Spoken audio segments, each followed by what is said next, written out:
All right, let's do a deep dive into Stephen Bartlett's The Diary of a CEO. Okay, sounds good. Specifically, his Law 7, Never Compromise Yourself story. Great. You know, when I first read this, Yeah. I was really struck by how Bartlett starts the whole thing off Uh-huh. with this conversation with the boxer Chris Eubank Jr. Oh, yeah. Kind of an unexpected choice for a business book, don't you think? Well, that's kind of Bartlett's style in a nutshell, isn't it? Yeah. He's always making these unexpected connections, Right.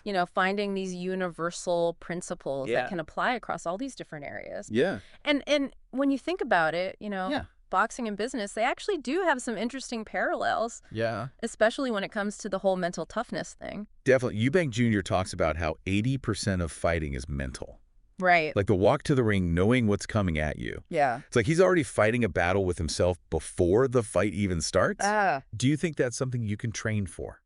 Oh, absolutely. Can you actually build that kind of mental resilience? Oh, yeah. I think both Bartlett and Eubank Jr. are very clear about that. Okay. Mental toughness, it's not like some innate quality you're born with. Right. It's something that you forge through experience. Yeah. And Eubank Jr.'s story about sparring in Cuba is a great example of that. Oh, you mean the one where he gets knocked out of the ring? Yeah, by this heavyweight. By a heavyweight, I felt that when I was reading it. It's a pretty vivid story. Yeah. It's so raw and visceral. Yeah. The concrete floor, his dad watching, him wanting to quit, but like choosing to get back in the ring. Yeah. I mean, that says a lot about his character.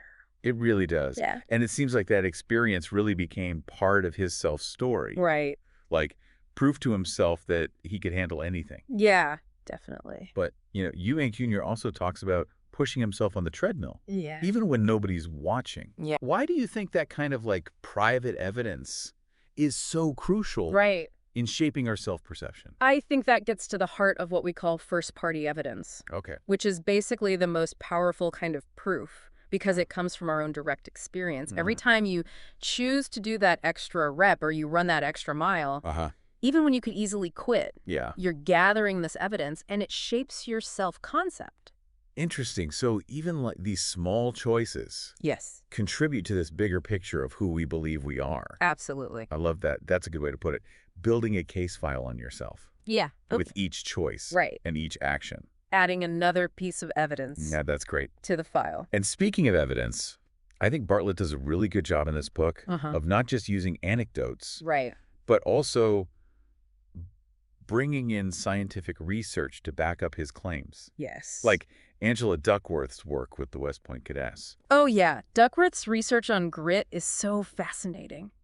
Yeah, what'd you think about that? I mean, her study found that grit, Yeah. which is this combination of passion and perseverance, was actually a stronger predictor of success Really? than physical ability or even intelligence. Wow. Which is kind of mind-blowing when you think about it. Yeah, it really challenges these conventional notions of what it takes to be successful. Totally. But here's where things get a little bit more complicated. Okay. Because as much as we can shape our self-story through our choices, Right. there are these external factors that can also play a role. Yes. And sometimes in a really negative way. Absolutely. And Bartlett's own experience with being told as a child that Black people can't swim Right. is a powerful illustration of that. It is. It's a stark reminder of how societal beliefs and these stereotypes can really seep into our own self-perceptions. Absolutely. And it brings up this whole concept of stereotype threat, Right. which is basically these negative societal narratives that can actually become self-limiting stories that we internalize, often without even realizing it. Wow. And the scary thing is that they can actually impact our performance, Really? even if we consciously reject those beliefs. It's like those stereotypes create these invisible barriers in our minds. Yeah, exactly. And there's all this research that shows this, right? There's tons of research. Like the study where Black students performed worse on a vocabulary test when they were reminded of their race beforehand. Right. Or the one with the women who used aliases on a math test. Right. And they scored way higher than those who used their real names. It's incredible to think that something as simple as a name I know. can trigger those negative self-beliefs Right. and actually impact our performance that much. And it just shows how pervasive and influential these societal narratives are. They're like There's- woven into the fabric of our culture. Yeah. And they can subtly shape our sense of self and our potential. So given all of this, Yeah.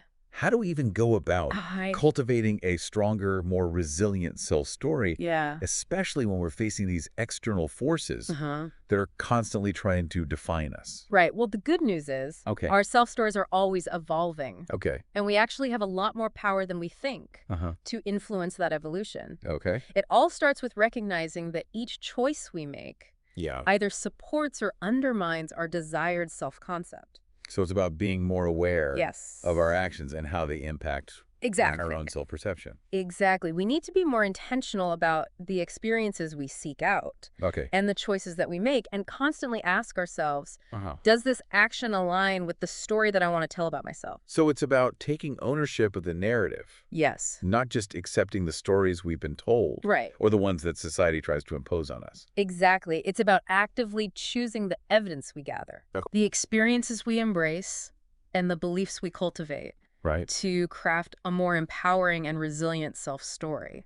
This is all so insightful. Yeah, it's really interesting stuff. But we've covered a lot of ground already. We have. Maybe it's a good time to just pause and reflect. Yeah. On everything we've discussed so far. Good idea. Yeah, it is a lot to think about, isn't it? It is. This whole idea that we're not just living our lives, Right. And also kind of actively constructing the narrative that defines those experiences. I mean, it's fascinating, but also a little bit daunting. Daunting in the sense that we realize we have more control than we might have thought. Exactly. Yeah. It's empowering to know that we can shape our self-story. Right. But it also comes with a certain sense of responsibility. Yeah, for sure. Like we can't just sit back and passively accept whatever narrative comes our way.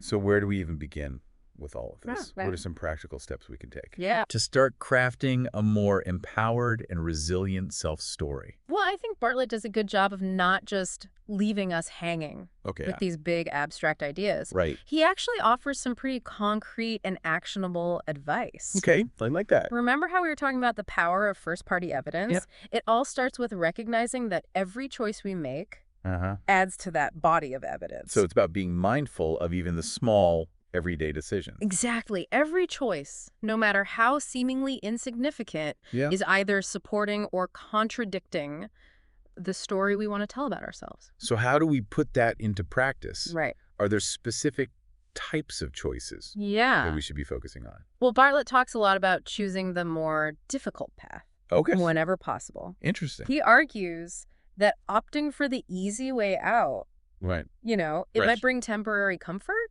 but it ultimately weakens our self-narrative. Okay. It's those tough choices, the ones that require us to push our boundaries, and confront our fears. Yeah. Those are the ones that really build resilience. So it's about proving to ourselves that we can handle those challenges. Exactly, when we consistently choose the challenging path, even when it feels uncomfortable. We're gathering this powerful evidence that reinforces a story of strength and perseverance. Right. It's like we're telling ourselves, I'm not afraid of hard work. I'm capable of overcoming obstacles. I like that. That makes sense. Yeah. But of course, no matter how resilient we are, we're all going to face setbacks and failures at some point. Of course. So how do we prevent those experiences from undermining our self-story? I think that's where the power of reframing comes in. Instead of viewing setbacks as evidence of our limitations, we can choose to see them as opportunities for growth and learning. It's about shifting our perspective, right? Exactly. Seeing those failures not as the end of the story, but as a turning point, a chance to kind of course correct. Right. And come back stronger. Exactly. And think about Eubank Jr.'s experience in Cuba.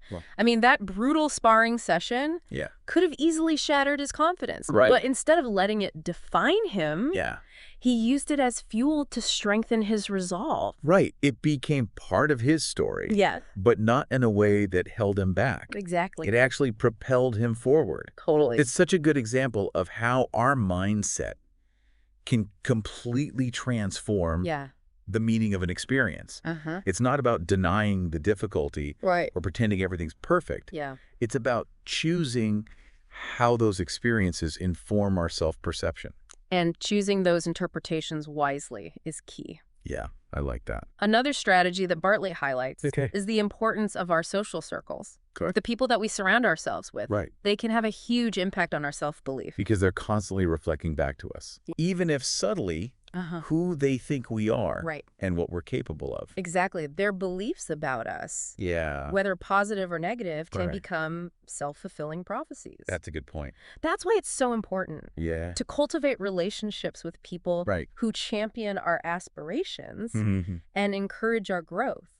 It's like building a support system that reinforces the story that we want to tell about ourselves. Exactly. And just as importantly, it might also mean creating some distance from people who consistently doubt us or try to hold us back.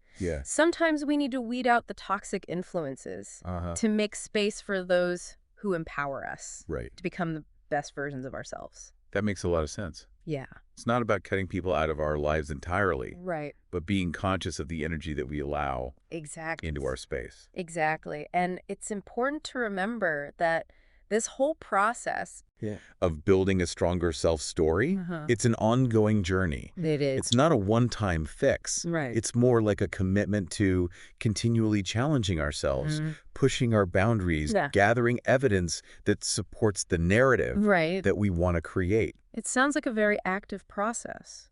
It is. Not something passive that just happens to us. Exactly. It's about consciously showing up for ourselves each day. Making choices that align with the values and aspirations that underpin our desired self-concept. I see. It's about living in alignment with the story that we want to tell. That's powerful. It is. This has been really illuminating. I'm glad. I feel like I have a whole new understanding of how our self-stories shape our lives. Yeah, me too. Both personally and professionally. Absolutely. But I think we're nearing the end of our deep dive today. As we wrap up, what would you say is the most important takeaway for our listeners? Yeah, what's the biggest thing people should walk away with here? I feel like we've been handed the pen, you know? We get to choose what goes into our own stories. Right, we do. It's a pretty powerful realization. It really is. And if there's one thing I hope listeners take away, it's that our self-stories are incredibly powerful. They shape not only how we see ourselves, but also the actions that we take and the outcomes that we achieve. So it's not just about like positive thinking, right? No, it's much deeper than that. It's about something much deeper and more intentional. Yeah, it's about acknowledging the narratives that have been imposed on us. The ones that may be holding us back.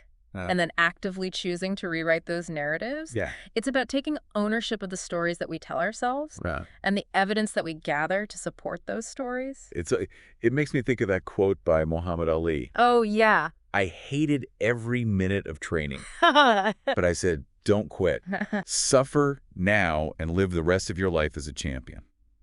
Yeah, that's a great example. Those words really embody what Bartlett is talking about. They do. It's about embracing the struggle, pushing through discomfort. Yeah. Knowing that real growth happens outside of our comfort zones. So it's not about seeking comfort, it's about seeking growth. Absolutely. Comfort can be seductive, but it rarely leads to meaningful change or lasting fulfillment.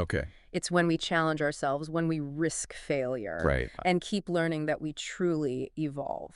Yeah, I like that a lot. It's interesting how Bartlett applies this to businesses and organizations as well. He does, yeah. A company's culture, its values, its mission, they all contribute to its collective self-story. So it's like they need to craft a narrative that resonates with people. Make people want to be part of something bigger than themselves. This has been such an eye-opening conversation. It has. I feel like I have a whole new understanding of how much our self-stories shape our lives. It's powerful stuff. Both personally and professionally. Absolutely. Well, on that note, I think we're going to wrap up our deep dive for today. Okay, sounds good. But I want to leave our listeners with a question. Okay. What kind of story do you want to tell? Right. What choices will you make today to start crafting a more empowering and resilient narrative for yourself? It's a great question to ask ourselves. Thanks for joining us on this deep dive. My pleasure. Until next time, keep writing your story.